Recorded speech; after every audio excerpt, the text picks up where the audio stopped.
Bonjour, Carl Méville-Deschênes. Bienvenue à notre blog hebdomadaire sur le commerce international. Et aujourd'hui, je veux vous parler le sujet suivant. On est rendu dans un autre chapitre, le chapitre numéro 5 dans le manuel. Et on doit parler, entre autres, de l'approvisionnement. Les ressources avec lesquelles nous allons travailler qui vont nous permettre peut-être d'améliorer notre produit à la sortie. Si on travaille comme société de commerce international, comme maison de commerce, comme trading house, notre valeur ajoutée n'est pas la transformation d'un produit, mais bien notre conception que nous avons d'amener un produit sur un marché, un nouveau marché, un autre marché. Alors, si on travaille avec un manufacturier, on l'intéresse à pouvoir offrir nos services pour amener le produit dans un marché qu'il ne maîtrise absolument pas, parce que ça peut être mon marché d'où je suis originaire, par exemple, où j'ai de la famille et des relations. Je veux donc être capable de trouver un approvisionnement stable, solide, sécure, de qualité, qui va me permettre de pouvoir grandir économiquement lors de mes actions. Alors, il est évident que, idéalement, je vais me fournir chez un manufacturier. C'est ce qu'on pourrait tous penser, et que je dois trouver donc un manufacturier intéressé, capable de comprendre la valeur d'avoir un intermédiaire dans la transaction qui puisse le permettre d'aller sur un marché extérieur. C'est absolument pas une conception que le manufacturier a facilement. Pour lui, un intermédiaire, c'est un coût supplémentaire, alors que si je maîtrise bien mon marché, je suis un avantage parce que je permets d'amener le produit sur un marché auquel le manufacturier n'irait jamais.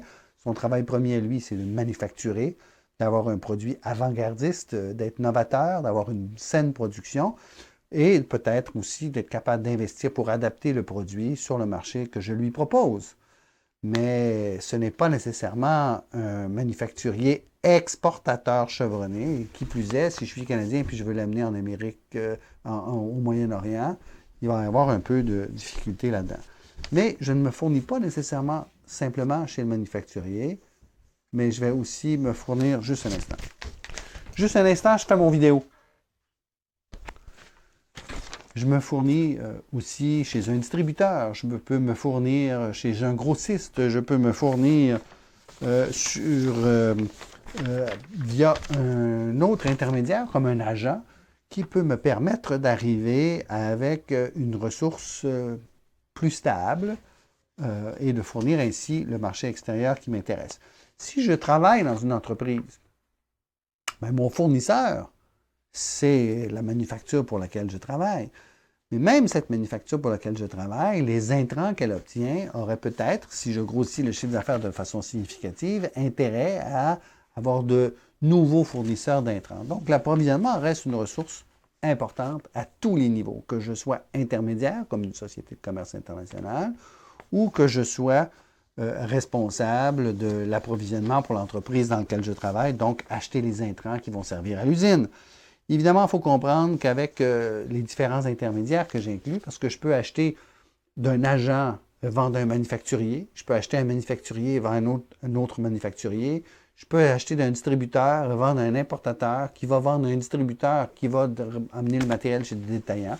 Et j'explique ça avec un exemple. Par exemple, longtemps, j'ai acheté des produits de café instantané en vrac pour l'industrie de la saveur. Donc, des boîtes de 45 kg de café instantané acheté au Mexique, en Inde, que je vendais à, par exemple, une entreprise américaine qui en faisait un produit transformé, c'est-à-dire l'enveloppe de cappuccino instantané individuel à saveur. Vanille française, noisette, chocolat, qu'importe. Alors, le produit dans l'enveloppe le moins coûteux, c'était le café, parce que le lait, le sucre, l'agent moussant, la saveur et le café sont les 5 ingrédients dans l'enveloppe.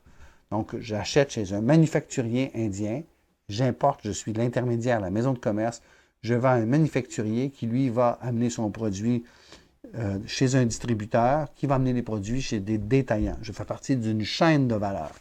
Alors, les éléments peuvent varier de l'un à l'autre. Il faut comprendre que chaque partie a de l'importance.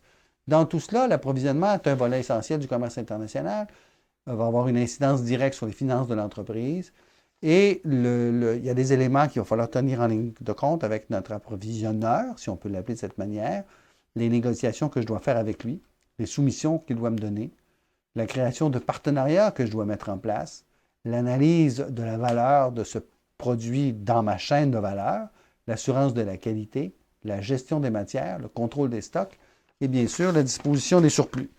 Il faut comprendre aussi que je suis aussi solide que les gens qui m'approvisionnent. Alors, si je suis dans du poisson congelé, si je suis dans des huiles végétales, si je suis dans la machinerie lourde, tous ces éléments-là, tous mes fournisseurs doivent être aussi solides que le service que moi je veux offrir. Je dois avoir donc des fournisseurs stables, de bonne qualité, avec lesquels travailler.